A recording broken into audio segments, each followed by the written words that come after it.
الحمد للہ رب العالمین والصلاة والسلام علی سید الانبیاء والمرسلین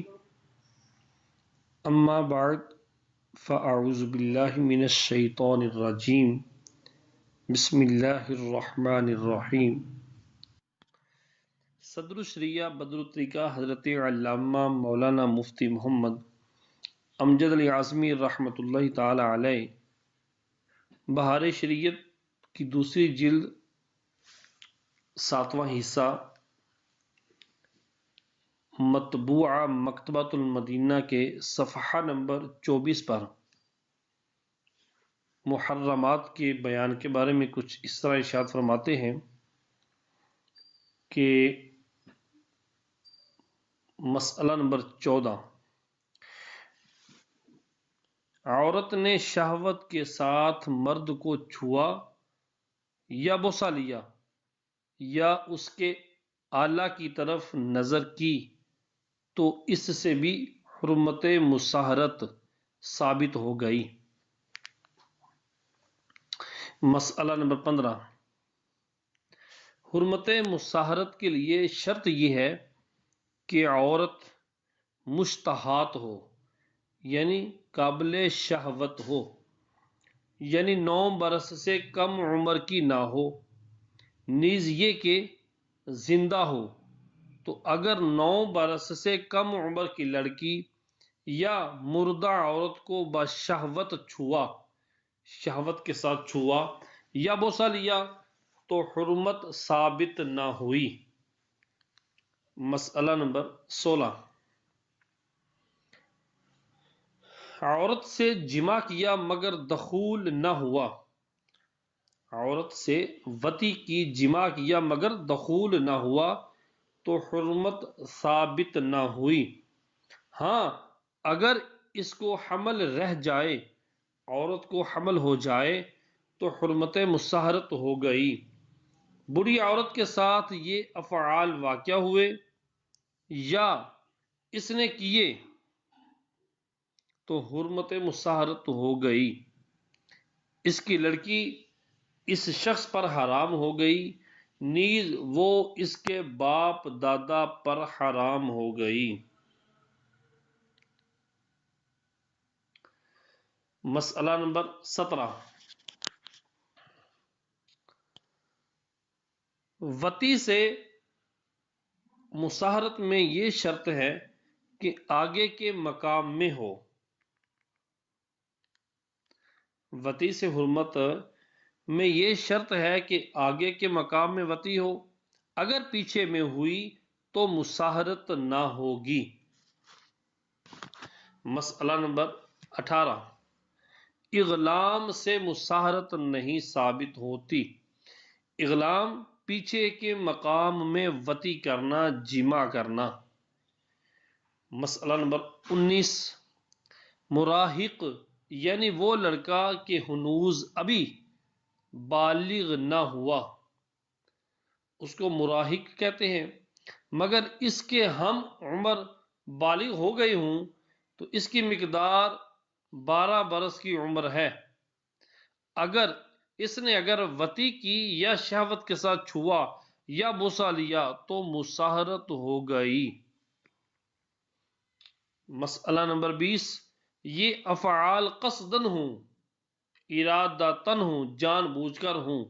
یا بھول کر یا غلطی سے یا مجبوراً، بہرحال ہر حال مصاہرت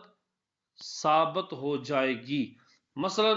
اندھیری رات میں مرد نے اپنی عورت کو جماع کے لیے اٹھانا چاہا، توجہ طلب بات ہے، بڑے نازک مسئلے ہیں۔ اندھیری رات میں مرد نے اپنی عورت کو جماع کے لیے اٹھانا چاہا، غلطی سے شہوت کے ساتھ،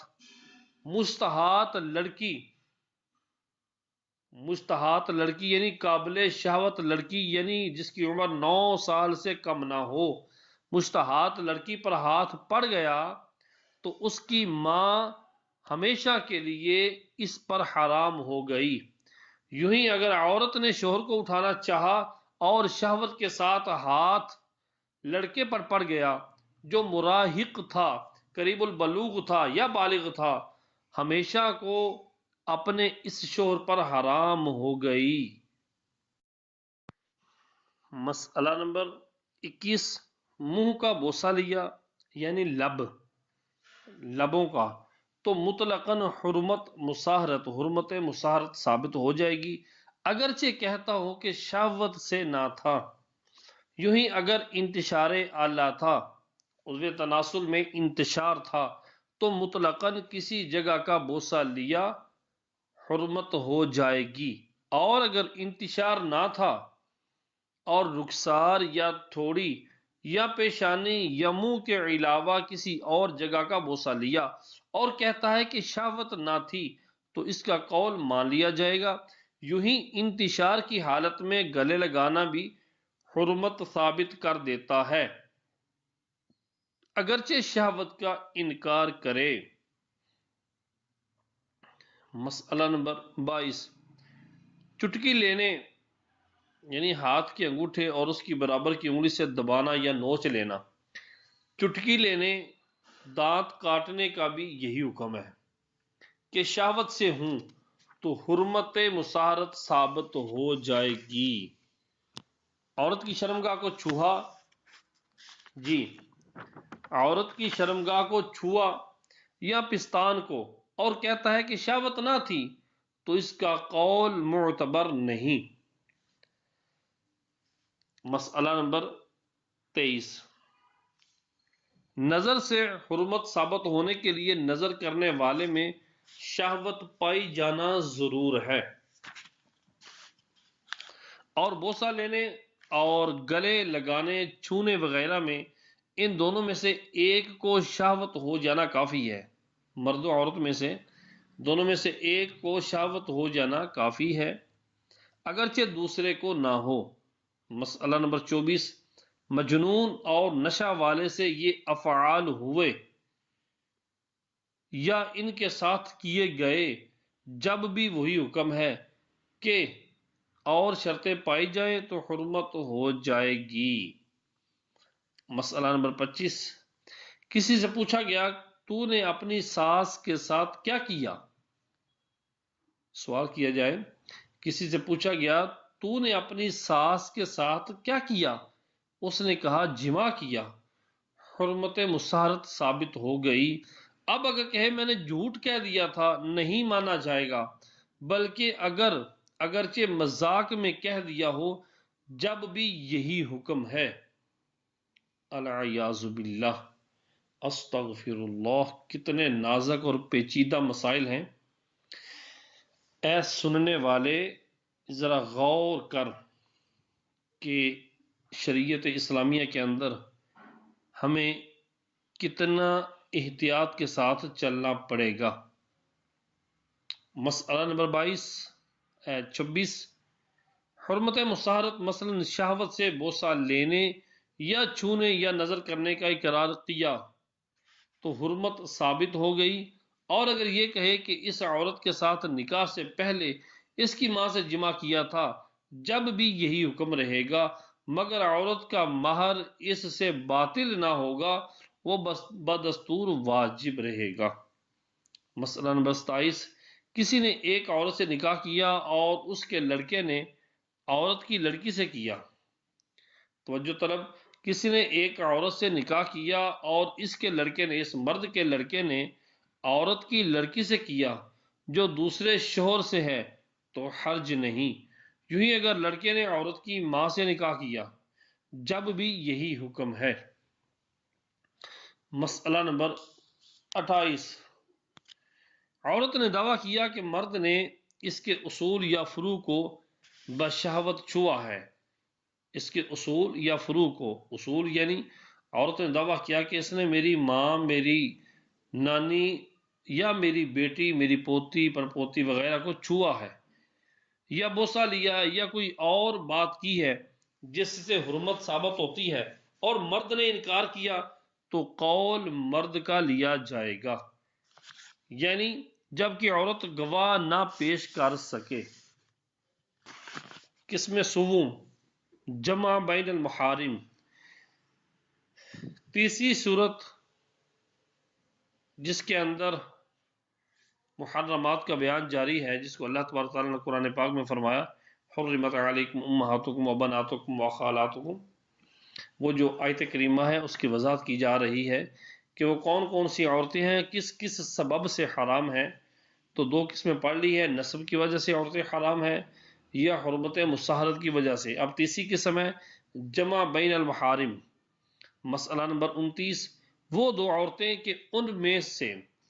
جس ایک کو مرد فرض کریں دوسری اس کے لیے حرام ہو۔ یہ قاعدہ اگر ذہن میں رہے تو کافی مسائل اس سے حل ہو جائیں گے۔ وہ دو عورتیں کہ ان میں سے ایک کو مرد فرض کریں تو دوسری اس کے لیے حرام ہو۔ مثلا دو بہنیں کہ ایک کو مرد فرض کرو تو بھائی بہن کا رشتہ ہوا، یا پھوپھی بھتیجی کہ پھوپھی کو مرد فرض کرو تو چچا بھتیجی کا رشتہ ہوا، اور بھتیجی کو مرد فرض کرو تو پھوپھی بھتیجے کا رشتہ ہوا، یا خالہ بانجی کو کہ خالہ کو مرد فرض کرو تو ماموں بانجی کا رشتہ، اور بانجی کو مرد فرض کرو تو بانجی اور خالہ کا رشتہ ہوا۔ ایسی دو عورتوں کو نکاح میں جمع نہیں کر سکتا، بلکہ اگر طلاق دے دی ہو، اگرچہ 3 طلاقیں، تو جب تک عدت نہ گزر لے دوسری سے نکاح نہیں کر سکتا، بلکہ اگر ایک باندی ہے، لونڈی ہے، اور اس سے وطی کی تو دوسری سے نکاح نہیں کر سکتا۔ یوں ہی اگر 2 باندیاں ہیں اور ایک سے وطی کر لی تو دوسری سے وطی نہیں کر سکتا۔ مسئلہ نمبر 30، ایسی دو عورتیں جن میں اس قسم کا رشتہ ہو جو آپ کے سامنے ذکر کیا ہے، تو وہ نسب کے ساتھ مخصوص نہیں بلکہ دودھ کے ایسے رشتے ہوں جب بھی دونوں کا جمع کرنا حرام ہے۔ اوپر جو آپ کے سامنے میں نے قاعدہ عرض کیا ہے کہ ایسی دو عورتیں کہ ان میں سے ایک کو مرد فرض کیا جائے تو دوسری کے ساتھ نکاح نہ ہو سکتا ہو، تو یہ ضروری نہیں ہے نسب کے ساتھ ہی ہو۔ ایسی دو عورتیں جو دودھ کے رشتے کے ساتھ بھی ایسی بنتی ہوں تو ان کے ساتھ بھی ان کو جمع کرنا بھی حرام ہے۔ مثلا عورت اور اس کی رضائی بہن یا خالہ یا پھوپھی۔ مسئلہ نمبر 31، دو عورتوں میں اگر ایسا رشتہ پایا جائے کہ ایک کو مرد فرض کرے تو دوسری اس کے لیے حرام ہو، اور دوسری کو مرد فرض کرے تو پہلی حرام نہ ہو،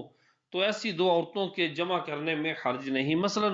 عورت اور اس کے شوہر کی لڑکی، عورت اور اس کے شوہر کی لڑکی کہ اس لڑکی کو مرد فرض کریں تو وہ عورت اس پر حرام ہوگی۔ اس لڑکی کو اگر مرد فرض کریں تو وہ عورت اس پر حرام ہوگی کہ اس کی سوتیلی ماں ہوئی، اور عورت کو مرد فرض کریں تو لڑکی سے کوئی رشتہ پیدا نہ ہوگا۔ یوں ہی عورت اور اس کی بہو۔ جی مسئلہ نمبر 32، باندی سے وطی کی پھر اس کی بہن سے نکاح کیا، یعنی لونڈی سے پہلے وطی کی پھر اس کی بہن سے نکاح کیا تو یہ نکاح صحیح ہو گیا، مگر اب دونوں میں سے کسی سے وطی نہیں کر سکتا جب تک ایک کو اپنے اوپر کسی ذریعے سے حرام نہ کر لے۔ مثلا منکوحہ کو طلاق دے دے، جس سے نکاح کیا تھا، منکوحہ کو طلاق دے دے یا وہ خلع کرا لے، اور دونوں صورتوں میں عدت گزر جائے، یا باندی کو بیچ ڈالے یا آزاد کر دے، خواہ پوری بیچی یا آزاد کی، یا اس کا کوئی حصہ نصف وغیرہ، یا اس کو ہبہ کر دے اور قبضہ بھی دلا دے، یا اسے مکاتبہ کر دے، یا اس کا کسی سے صحیح نکاح کر دے، اور اگر نکاح فاسد کر دیا تو اس کی بہن یعنی منکوحہ سے وطی نہیں ہو سکتی، مگر جبکہ نکاح فاسد میں اس کے شوہر نے وطی بھی کر لی تو چونکہ اب اس کی عدت واجب ہو گئی لہذا مالک کے لیے حرام ہو گئی، اور منکوحہ سے وطی جائز ہو گئی۔ اور بے وغیرہ یعنی خرید و فروخت کی صورت میں اگر وہ پھر اس کی ملک میں واپس آئی، مثلا بے فسخ ہو گئی یا اس نے پھر خرید لی، تو اب پھر بدستور دونوں سے وطی حرام ہو جائے گی جب تک پھر سبب حرمت نہ پایا جائے، کوئی حرمت ہونے کا، حرام ہونے کا سبب نہ پایا جائے تو دونوں آلریڈی حرام ہوگی جمع کرنا۔ باندی کے احرام و روزہ و حیض و نفاس و رہن و اجارہ سے منکوحہ حلال نہ ہوگی، اور اگر باندی سے وطی نہ کی ہو تو اس منکوحہ سے مطلقاً وطی جائز ہے۔ منکوحہ یعنی جس سے نکاح کیا گیا ہے اس سے مطلقاً وطی کرنا جائز ہے۔ مسئلہ نمبر 33، مقدمات وطی، یعنی ایسے کام جو وطی کی طرف لے کر جاتے ہیں، وطی سے پہلے جو کیے جاتے ہیں، بوس و کنار وغیرہ۔ مثلا شہوت کے ساتھ بوسہ لیا یا چھوا، یا اس باندی نے اپنے مولا کو شہوت کے ساتھ چھوا یا بوسہ لیا، تو یہ بھی وطی کے حکم میں ہیں کہ ان افعال کے بعد اگر اس کی بہن سے نکاح کیا تو کسی سے جماع جائز نہیں، وطی کرنا کسی سے بھی جائز نہیں۔ مسئلہ نمبر 34، ایسی دو عورتیں جن کو جمع کرنا حرام ہے، اگر دونوں سے با یک عقد نکاح کیا، یعنی ایک ہی ایجاب و قبول کے ساتھ دونوں کے ساتھ نکاح کیا تو کسی سے نکاح نہ ہوا، فرض ہے کہ دونوں کو فوراً جدا کر دے، اور دخول نہ ہوا ہو تو مہر بھی واجب نہ ہوا، اور دخول ہوا ہو تو مہر مثل اور بندھے ہوئے مہر میں جو کم ہے، مہر مثل اور بندھے ہوئے یعنی جو مقرر کیا تھا، ان دونوں میں جو کم ہے وہ دیا جائے۔ اگر دونوں کے ساتھ دخول کیا تو دونوں کو دیا جائے، اور ایک کے ساتھ کیا تو ایک کو دیا جائے۔ مسئلہ نمبر 35، اگر دونوں سے دو عقد کے ساتھ نکاح کیا، الگ الگ عقد کے ساتھ نکاح کیا، تو پہلی سے نکاح ہوا اور دوسری کا نکاح باطل ہوا، لہذا پہلی سے وطی جائز ہے، مگر جب کہ دوسری سے وطی کر لی تو اب جب تک اس کی عدت نہ گزر جائے پہلی سے بھی وطی حرام ہے۔ پھر اس صورت میں اگر یہ یاد نہ رہا کہ پہلے کس سے ہوا نکاح، تو شوہر پر فرض ہے کہ دونوں کو جدا کر دے، اور اگر وہ خود جدا نہ کرے تو قاضی پر فرض ہے کہ تفریق یعنی جدائی کر دے، اور یہ جدائی طلاق شمار کی جائے گی۔ پھر اگر دخول سے پہلے تفریق ہوئی، جدائی ہوئی، تو نصف مہر میں دونوں برابر بانٹ لیں، اگر دونوں کا برابر برابر مقرر ہوا ہو، اور اگر دونوں کے مہر برابر نہ ہوں اور معلوم ہے کہ فلانی کا اتنا تھا اور فلانی کا اتنا، تو ہر ایک کو اس کے مہر کی چھٹائی ملے گی، چوتھا حصہ ملے گا۔ اور اگر یہ معلوم ہے کہ ایک کا اتنا ہے اور ایک کا اتنا، مگر یہ معلوم نہیں کہ کس کا اتنا ہے اور کس کا اتنا، تو جو کم ہے اس کے نصف میں دونوں برابر برابر تقسیم کر لیں، اور اگر مہر مقرر ہی نہ ہوا تھا تو ایک متع واجب ہوگا۔ متع کے معنی مہر کے بیان میں انشاءاللہ العزیز بھی تفصیل آئیں گے کہ متع کیا ہوتا ہے، جس میں دونوں بانٹ لیں، اور اگر دخول کے بعد تفریق ہوئی تو ہر ایک کو اس کا پورا مہر واجب ہوگا۔ یوں ہی اگر ایک سے دخول ہوا تو اس کا پورا مہر واجب ہوگا اور دوسری کو چوتھائی۔ مسئلہ نمبر 34، ایسی دو عورتوں سے ایک عقد کے ساتھ نکاح کیا تھا، پھر دخول سے قبل تفریق ہو گئی، دخول سے پہلے جدائی ہو گئی، اب اگر ان میں سے ایک کے ساتھ نکاح کرنا چاہے تو کر سکتا ہے،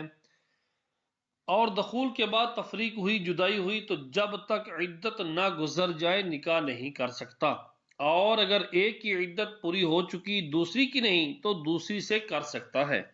اور پہلی سے نہیں کر سکتا جب تک دوسری کی عدت نہ گزر لے، اور اگر ایک سے دخول کیا ہے تو اس سے نکاح کر سکتا ہے اور دوسری سے نکاح نہیں کر سکتا جب کہ مدخولہ کی عدت نہ گزرے، یعنی جس سے دخول ہوا ہے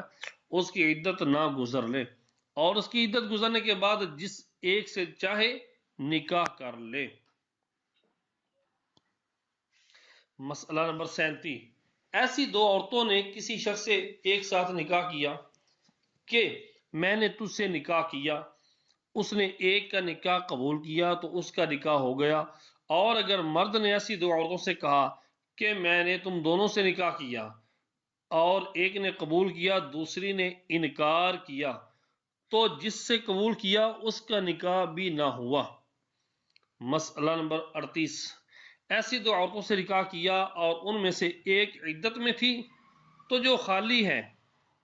یعنی جو عورت عدت میں نہیں ہے اس کا نکاح صحیح ہو گیا، اور اگر وہ اسی کی عدت میں تھی تو دوسری سے بھی صحیح نہ ہوا۔ جی، حرمت بالملک، کس میں چہارم ہے حرمت بالملک کہ ایسا سبب جس کی وجہ سے عورت حرام ہو جاتی ہے۔ مسئلہ نمبر 39، عورت اپنے غلام سے نکاح نہیں کر سکتی خواہ وہ تنہا اسی کی ملک میں ہو یا کوئی اور بھی اس میں شریک ہو۔ مسئلہ نمبر 40، مولا یعنی آقا مالک اپنی باندی سے نکاح نہیں کر سکتا اگرچہ وہ ام ولد یا مکاتبہ یا مدبرہ ہو یا اس میں کوئی دوسرا بھی شریک ہو، مگر بنظر احتیاط یعنی احتیاط کرتے ہوئے متاخرین نے بعض کے علماء نے باندی سے نکاح کرنا مستحسن بتایا ہے۔ جی، مگر یہ نکاح صرف بربنائے احتیاط ہے کہ اگر واقع میں کنیز یعنی لونڈی نہیں جب بھی جماع جائز ہے، ولہذا ثمرات نکاح اس نکاح پر مرتب نہیں، یعنی نہ مہر واجب ہوگا، نہ طلاق ہو سکے گی، نہ دیگر احکام میں نکاح جاری ہوں گے۔ مسئلہ نمبر 41، اگر زن و شو یعنی میاں بیوی میں سے ایک دوسرے کا یا اس کے کسی جزء کا مالک ہو گیا، میاں بیوی میں سے ایک دوسرے کا یا اس کے کسی جزء کا مالک ہو گیا تو نکاح باطل ہو جائے گا۔ مسئلہ نمبر 42، معزون وہ غلام جسے آقا نے تجارت وغیرہ کرنے کی عام اجازت دی ہو۔ معزون یا مدبر یا مکاتب نے اپنی زوجہ کو خریدا تو نکاح فاسد نہ ہوا۔ یوں ہی اگر کسی نے اپنی زوجہ کو خریدا اور بیع میں اختیار رکھا کہ اگر چاہے گا تو واپس کر دے گا تو نکاح فاسد نہ ہوگا۔ یوں ہی جس غلام کا کچھ حصہ آزاد ہو چکا ہے وہ اگر اپنی منکوحہ کو خریدے تو نکاح فاسد نہ ہوا۔ مسئلہ نمبر 43، مکاتب یا معزون کی کنیز سے مولا نکاح نہیں کر سکتا۔ مکاتب وہ غلام جس کے ساتھ آقا نے بدلے کتابت کی ہو کہ اتنے پیسے کما کر دے دے تو آزاد ہے، یا معزون کی کنیز سے مولا نکاح نہیں کر سکتا۔ مسئلہ نمبر 44، مکاتب نے اپنی مالکہ سے نکاح کیا پھر آزاد ہو گیا تو وہ نکاح اب بھی صحیح نہ ہوا، ہاں اگر اب جدید نکاح کرے تو کر سکتا ہے۔ مسئلہ نمبر 45، غلام نے اپنے مولا کی لڑکی سے اس کی اجازت سے نکاح کیا تو نکاح صحیح ہو گیا، مگر مولا کے مرنے سے یہ نکاح جاتا رہے گا، اور اگر مکاتب نے مولا کی لڑکی سے نکاح کیا تھا تو مولا کے مرنے سے فاسد نہ ہوگا۔ اگر بدلے کتابت ادا کر دے گا تو نکاح برقرار رہے گا، اور اگر ادا نہ کر سکا اور پھر غلام ہو گیا تو اب نکاح فاسد ہو گیا۔ یہ پانچویں قسم ہے حرمت بالشرک۔ مسئلہ نمبر 46، مسلمان کا نکاح مجوسیہ یعنی آگ کی پوجا کرنے والی، بت پرست، آفتاب پرست یعنی سورج کی پوجا کرنے والی، ستارہ پرست عورت سے نہیں ہو سکتا، خواہ یہ عورتیں حرہ ہوں یعنی آزاد ہوں یا باندیاں، غرض کتابیہ کے سوا کسی کافرہ عورت سے نکاح نہیں ہو سکتا۔ مسئلہ نمبر 47، مرتد و مرتدہ کا نکاح کسی سے نہیں ہو سکتا اگرچہ مرد و عورت دونوں ایک ہی مذہب کے ہوں۔ مسئلہ نمبر 48، یہودیہ اور نصرانیہ سے مسلمان کا نکاح ہو سکتا ہے مگر چاہیے نہیں کہ اس میں بہت سے مفاسد کا دروازہ کھلتا ہے، بہت سی خرابیوں کا دروازہ کھلتا ہے، مگر یہ جواز اسی وقت تک ہے جب کہ اپنے اسی مذہب یہودیت یا نصرانیت پر ہوں، اور اگر صرف نام کی یہودی نصرانی ہوں اور حقیقتاً نیچری اور دہریہ مذہب رکھتی ہوں، جیسے آج کل کے عموماً نصارہ کا کوئی مذہب ہی نہیں، تو ان سے نکاح نہیں ہو سکتا، نہ ان کا ذبیحہ جائز، بلکہ ان کے یہاں تو ذبیحہ ہوتا ہی نہیں۔ مسئلہ نمبر 49، کتابیت سے نکاح کیا تو اسے گرجا جانے اور گھر میں شراب بنانے سے روک سکتا ہے۔ مسئلہ نمبر 50، کتابیہ سے دارالحرم میں نکاح کر کے دارالاسلام میں لایا تو نکاح باقی رہے گا، اور خود چلا آیا اسے وہیں چھوڑ دیا تو نکاح ٹوٹ گیا۔ مسئلہ نمبر 51، مسلمان نے کتابیہ سے نکاح کیا تھا، پھر وہ مجوسیہ ہو گئی تو نکاح فسخ ہو گیا اور مرد پر حرام ہو گئی، اور اگر یہودیہ تھی اب نصرانیہ تھی، اگر یہودیہ تھی اب نصرانیہ ہو گئی، یا نصرانیہ تھی اور یہودیہ ہو گئی تو نکاح باطل نہ ہوا۔ مسئلہ نمبر 52، کتابی مرد کا نکاح مرتدہ کے سوا ہر کافرہ سے ہو سکتا ہے، اور اولاد کتابی کے حکم میں ہے، اور اولاد جو ہے کتابی کے حکم میں ہے۔ مسلمان و کتابیہ سے اولاد ہوئی تو اولاد مسلمان کہلائے گی۔ مسئلہ نمبر 53، مرد و عورت کافر تھے، دونوں مسلمان ہوئے تو وہی نکاح سابق باقی ہے، وہی نکاح پچھلا سابقہ باقی ہے، جدید نکاح کی حاجت نہیں۔ اور اگر صرف مرد مسلمان ہوا تو عورت پر اسلام پیش کرے، اگر مسلمان ہو گئی تو فابی اچھی بات ہے، ورنہ تفریق کر دے، جدائی کر دیں۔ یوں ہی اگر عورت پہلے مسلمان ہوئی تو مرد پر اسلام پیش کرے، اگر 3 حیض آنے سے پہلے مسلمان ہو گیا تو نکاح باقی ہے، ورنہ بعد کو جس سے چاہے نکاح کر لے، کوئی اسے منع نہیں کر سکتا۔ مسئلہ نمبر 54، مسلمان عورت کا نکاح مسلمان مرد کے سوا کسی مذہب والے سے نہیں ہو سکتا، اور مسلمان کے نکاح میں کتابیہ ہے، اس کے بعد مسلمان عورت سے نکاح کیا یا مسلمان عورت نکاح میں تھی، اس کے ہوتے ہوئے کتابیہ سے نکاح کیا تو صحیح ہے۔ صلو علی الحبیب صلی اللہ تعالی علی محمد۔